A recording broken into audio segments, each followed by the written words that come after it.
Now that The Rise of Skywalker has finally been released to the general public, there are loads of leaked videos of some of the footage. They are getting deleted fairly quickly and getting copyright strikes, but there are lots of leaked pictures as well, and they're not really getting copyright struck at the same kind of rates. I did make a video a couple of days ago of some leaked images. They are all 100% true, and I made one, I think, a couple of months ago for some images that was also 100% true. So what I've done here is grab as many of these leaked pictures as possible and try to put them into chronological order, and I've interspaced a few of the images from the trailers just to make a little bit more sense, but just to see where exactly these things do in fact happen in the movie and what is going on in them. So to start off with the leaked title crawl that was out a couple of days ago, it is 100% true. The dead speak, the galaxies heard a mysterious broadcast, a threat of revenge in the sinister voice of the late Emperor Palpatine. So that is it there, that is the complete crawl. It is very short, but it does set up the movie to let you know that everyone knows Palpatine's back, and General Leia is trying to go find him, and Kylo Ren is trying to go find him. The movie then starts off on this planet here that we would have seen in the trailers of all the red stuff. Kylo Ren's killing a whole pile of people, and then he finds this device here, this little triangular thing. It has been reported as being called a Sith holocron. It's called a Sith wayfinder. It is green in the middle, and it is kind of red as well. And I believe this picture here is taken from on board his TIE fighter, where it is plugged into his navigation system. And this is used to find the planet of Exegol, which is where Palpatine is. So no one knows where this planet is. It's an ancient Sith planet. They know Palpatine's back, but how do we get to Exegol? We then have this footage here from one of the trailers, this snowy planet here. This is Exegol. That is Kylo Ren getting out of his TIE fighter to go find Palpatine. And he does go alone, although he's in charge of the First Order. He does a lot of this business all by himself, probably because he knows his stormtroopers are absolutely pathetic, but interesting, he decides to go by himself. We then get to see Emperor Palpatine from this leaked footage here. That is a real picture of him there. He's really weak and frail. He's hooked up to a thing. He's basically on his last legs. The film does not explain in any way how he is alive, but he is barely alive, and his eyes are all white here. Palpatine then reveals to Kylo Ren that he wants him to kill Rey, and he shows him he's got a whole pile of Star Destroyers available to him that have just magically been built somehow. He also tells Kylo Ren that Rey is his granddaughter, although that isn't exactly revealed at this point in time in the movie, but Rey is his granddaughter. We then go to some of the footage from some trailers with Rey doing some training on a forest planet. This is where the Rebels' base is. This planet is not Endor. They do go to Endor later on, but this is a completely new planet. And Leia is trying to train her, and she does a bit of a training course. At the same time, the other good guys are getting some information from a spy, which turns out to be the fact that Palpatine is on a planet called Exegol. No one knows where Exegol is, but Rey remembers it's mentioned in the Jedi textbook she stole, and this leads them to this desert planet here called Pisana. This is the same place where they have the They Fly Now bit from the trailer, and it's also the part where she does the flip over the TIE fighter, and the TIE fighter is being piloted by Kylo Ren. This is also where Chewbacca gets captured, and her and Kylo Ren have some sort of force battle over the ship he's on, and she gets angry and uses force lightning and destroys the ship. But it's then revealed later that Chewbacca was on a completely different ship, and so he's taken to a Star Destroyer. No idea how he could get another ship. There was no other ship there, but it's kind of faked that Chewbacca's died. She's all sad about it, and no, Chewbacca is in fact alive. He's on board a Star Destroyer. So on the desert planet, the contact they meet turns out to be Lando Calrissian, who reveals that him and Luke were also searching for Exegol. This leads them to a Sith dagger, and the Sith dagger can get translated by C-3PO, but C-3PO's programming won't allow him to reveal the translation. So they go to this planet here, which I can't remember its name, but this is somewhere that Poe Dameron knows from his past, some sort of smuggling hideout with dodgy people, and they're looking for a droid smith to reprogram C-3PO. When they're on the planet, this other person, Zori Bliss, tries to capture them. It seems Poe's got some sort of bounty on his head and she knows him, but Rey makes short work of her, and she decides that she'll join them. And so she's got this strange sort of friendly relationship with Poe, but also hates him and wants to turn him in for money. So while they're on this planet, Kylo Ren rocks up in his Star Destroyer, and Kylo Ren and the Knights of Ren search the planet for Rey. At the same time, Rey realizes that Chewbacca is alive and on the Star Destroyer. So Zori Bliss, for some reason, gives them some secret transportation thing she has that lets her get through Sith convoys and Sith checks, and they use that to fly into the hangar bay of Kylo Ren's Star Destroyer to go and rescue Chewbacca. Before they go to rescue Chewbacca, they do the little reprogramming on C-3PO, which is why they went to this planet. He gets the red eyes we see in one of the trailers, and he tells them that they need to go to Endor to find the Wayfinder. Then they all go up to the Star Destroyer. Rey breaks away from the rest of them while they go to rescue Chewbacca. She gets drawn to the Darth Vader mask. Kylo Ren then initiates one of their force contact things, and they fight each other, although they're in different locations. But when they hit the Darth Vader mask, he realizes where she is, and he gets all the guys from the surface of the planet, and they fly back up to the Star Destroyer, and the good guys have to flee to Star Destroyer before Kylo Ren can stop them. So we then go to Endor, and Rey goes on board the remains of the second Death Star. She goes to the throne room, she finds the second Wayfinder device, and when she touches it, she has visions of Dark Rey, or Evil Rey, and they have a lightsaber fight, and then it kind of ends because it was really just in her mind.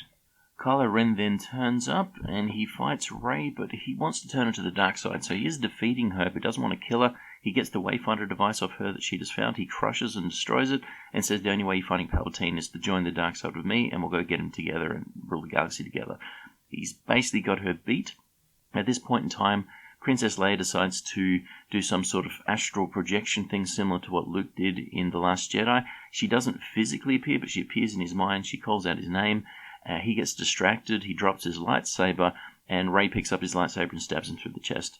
Rey then freaks out a bit that she's basically killed him, and she touches him and she heals him up in this footage here we can see there. She then gets in his TIE fighter and flies away to R2 because she's not happy that she's turning pretty evil, and he then has a vision of Harrison Ford. So Harrison Ford appears to him, is explained as not being a Force ghost but being in his mind, but we do get a little bit of Han Solo. While Rey's hiding away on Arc-2, Force Ghost Luke appears. He tries to repair some of the damage done to his character in The Last Jedi. It's too little too late, but he convinces Rey that she can't hide out here. She has to go and help everyone else defeat Palpatine. He then gives her Leia's lightsaber, and she still has the original lightsaber she's been using all the time. When she touches the Leia lightsaber, she gets some more Force flashbacks. I think they call it psychotemetry or something like that. And she gets a vision of two Jedis training. They both have blast shields down over their face so that they can't see each other, and one of them kind of defeats the other one, and then the mask pulls up, and we see a CGI young Luke has just been beaten by CGI young Leia. So I think these look pretty fake looking at the stills. 100% real, this is how it looked in the actual movie.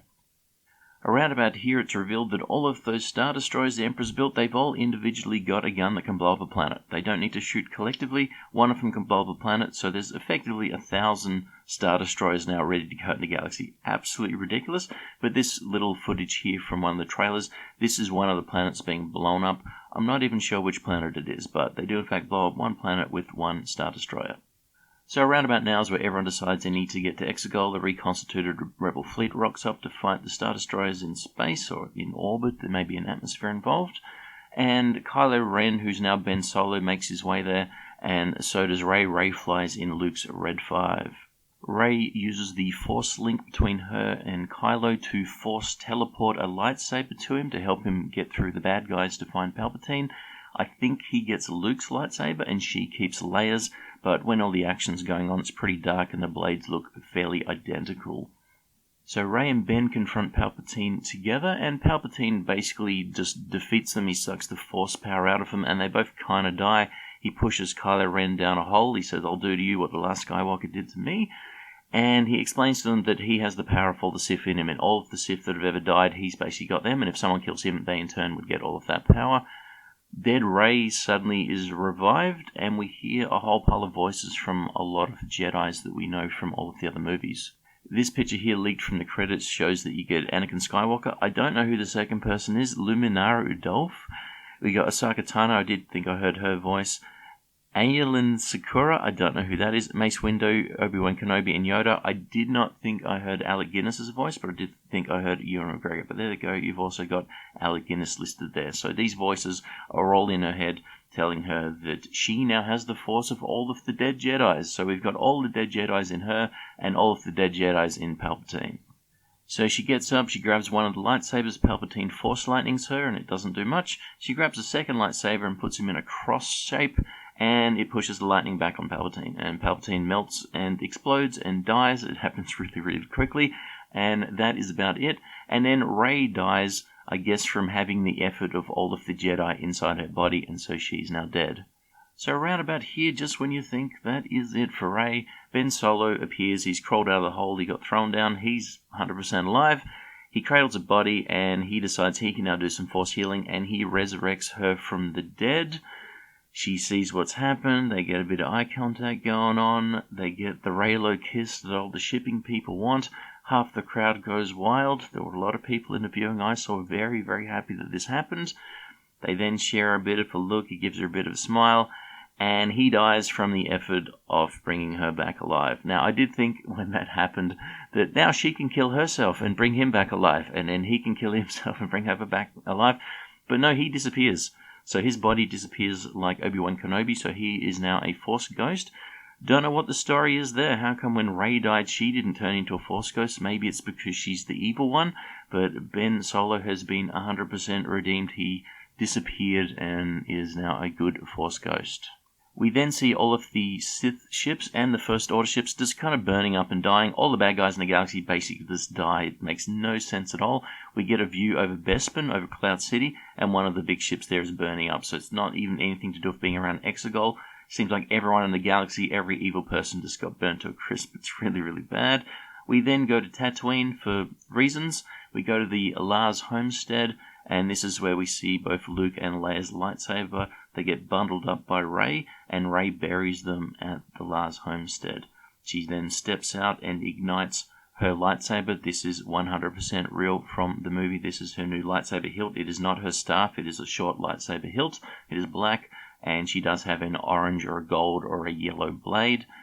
And she is asked by an old crone going by. It's got some sort of space camel or Tatooine camel with her, an alien camel, and says, what's your name? And she looks behind her, and this looks fake. This is 100% real. She sees this behind her. She turns to the old lady and says, Rey Skywalker. And that's where the Rise of Skywalker gets her name. She decides she's now a Skywalker. So that's basically what happens in the movie, and all of those pictures, no matter how blurry, no matter how bad they look, all 100% real. Thanks for listening, and I'll catch you next time.